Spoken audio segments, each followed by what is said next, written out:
Hi, it's Kim here, and I promised myself I was going to do a little health tip talk every day during lockdown. And today my topic is fear, how to deal with fear.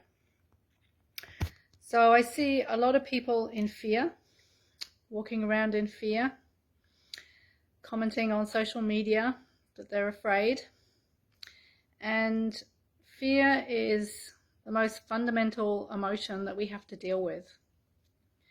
If we look at a lot of other emotions such as sadness or grief, anger, they all come down to, at the root, some form of fear. And ultimately the fear is really to do with a threat or a perceived threat of life. In other words, a fear of dying. And actually, apparently, according to spiritual teachers and wise sages, this fear is not actually even really about the fear of physical death. It is the fear of the death of the ego, the false self. So even though we may know that, the reality is that we need to be able to deal with fear.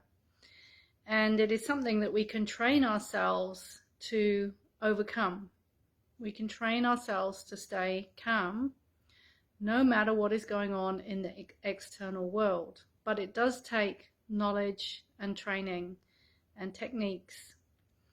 And I've been fortunate enough to have learnt many techniques over the years and been trained by very wise teachers.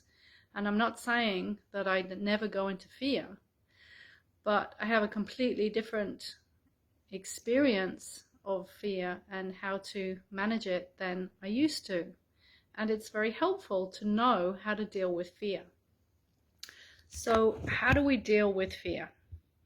Well, for a start, and this may sound very obvious, the first thing is we have to be aware from an observer point of view that we're in fear. Because often when we get caught up in fear, we're in it. We're in the fear, but we're not really, it's like we are aware of the fear, but we're not separate from it. We're totally caught up in it. And the first thing that we have to do is become aware that we're in fear and have what we call a witness or an observer consciousness. We need to be aware of ourselves in a state of fear so that we're watching it like a third party. We're watching ourselves, our mind, like a third party.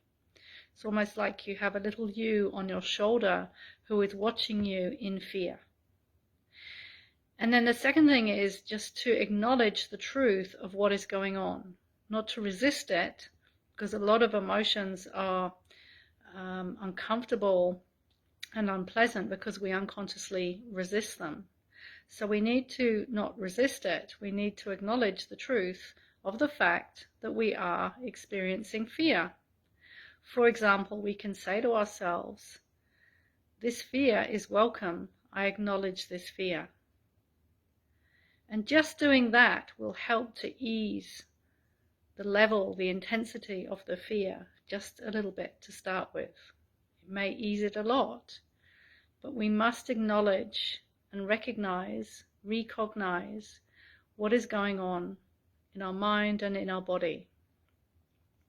And then very usefully for fear, we can take some deep breaths. We can breathe deeply in the abdomen, because normally and often when we go into fear, we start shallow breathing and we breathe in our chest and we don't take deep breaths. It's very important to breathe deeply, and that will help to appease the fear as well. But another thing that we need to start doing, and by the way, actually before I get to that, it's also quite useful to do an exercise such as tapping, EFT, Emotional Freedom Technique tapping.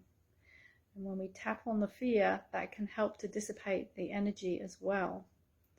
And remember, the secret to the success of tapping is to tap on the problem, not try and tap on the solution straight away.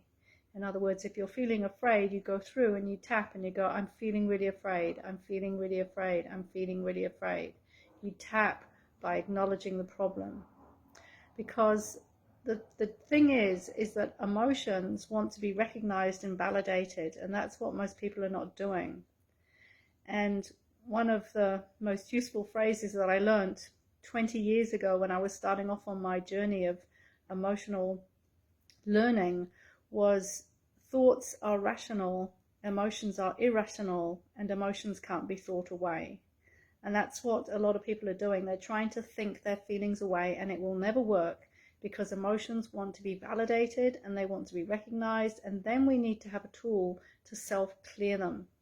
And it is so important to have self-help tools and to be able to self-clear negative emotions.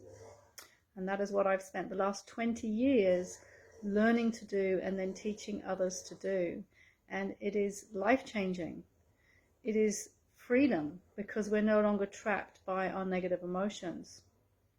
So we need to clear the fear, and we need also to work on our unconscious patterns which trigger the fear, which I'm not going to talk about today. But what I will mention today is that another really important thing that we need to do is to cultivate trust.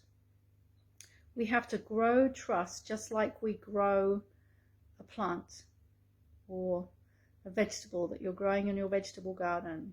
We have to grow it, and we have to tend to it, and we have to tend to it every day until it comes to fruition. And it will if we tend to it every day, but we have to do this actively and consciously, and we have to have techniques to do that. We have, in our heart, we have trust, but if we've lost it and we get overtaken by fear, then we have to regrow our trust. And it's a long story as to, well, why does that trust get eroded in the first place? I haven't got the time to talk about that here, but we need to grow trust. So how do we do that? Well, the first thing is to recognize that we can do it, that we have trust. It's an essential quality of our heart, and we can start watering it and putting it out in the sunshine, and we can grow it. And in one of the meditation trainings that I've learned and now teach, we listen to a meditation every day where we can grow trust. But one of the really useful exercises that we can use to grow trust is to bring ourselves back to the present moment. We come back to the present moment because one of the biggest things around fear and anxiety and worry and negative thinking is that we are projecting our mind into the future with a potential negative outcome. And that potential negative outcome is not real. It is only in our mind. It is real in our mind, but it is not real. But it feels real because it's in our mind, and we're not mindful enough to be aware that it's not real. So, one of the best ways to stop fear and anxiety and worry and worst case scenario thinking and pessimism is to bring ourselves back to the present moment. So here is an exercise that you can do to do that. And it's what I call my present moment mantra. And many years, or not that many actually, a few years ago when I was going through some big fear stuff around financial fears, I was in major debt unexpectedly. I'd never been in debt. That was bringing up and triggering a whole load of survival fears for me every day, ongoingly, for about 4 years. Eventually what I realized was that the way to get myself out of the situation and to manage my mental state and also to get myself out of the situation was to manage my mind and to grow trust, to focus on trust.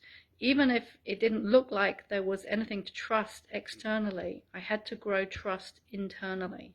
And one of the ways that I did that was with this present moment mantra. So anytime that I found myself going into the future in worst case scenario outcomes, for example, I'm going to be kicked out on the street, I'm going to have to live in my car, I won't have any money to live on, all these thoughts were going through my mind. I would stop, I would cancel. As soon as I noticed that I was doing that thought, I would say stop, cancel, and then I would say the present moment mantra.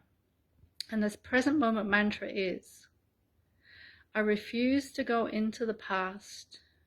I refuse to go into the future. I choose to stay in the present. I am safe in the now. I'll say that again. I refuse to go into the past.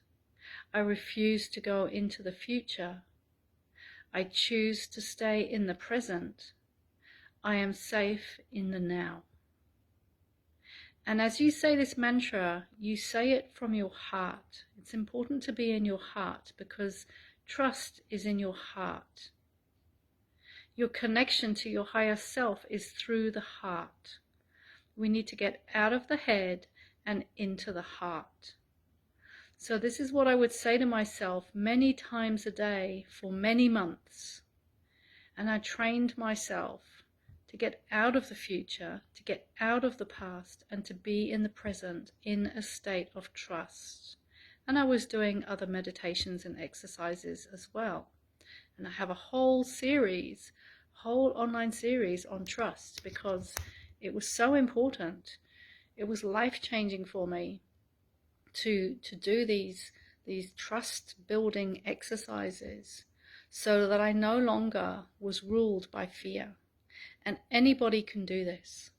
So just try the present moment mantra just for a day or a week and see what difference it makes in your life. And be aware of when you go into fear. Don't let it control you. Build the observer consciousness. Become aware of when you're in fear. Acknowledge the truth of how you're feeling. Then cancel and then do something different and build trust in your heart. And just see how you feel differently and how much better you feel and how your life will change in a positive way as a result of doing so. I hope this is useful. Please share it if you think somebody could use some help with overcoming fear.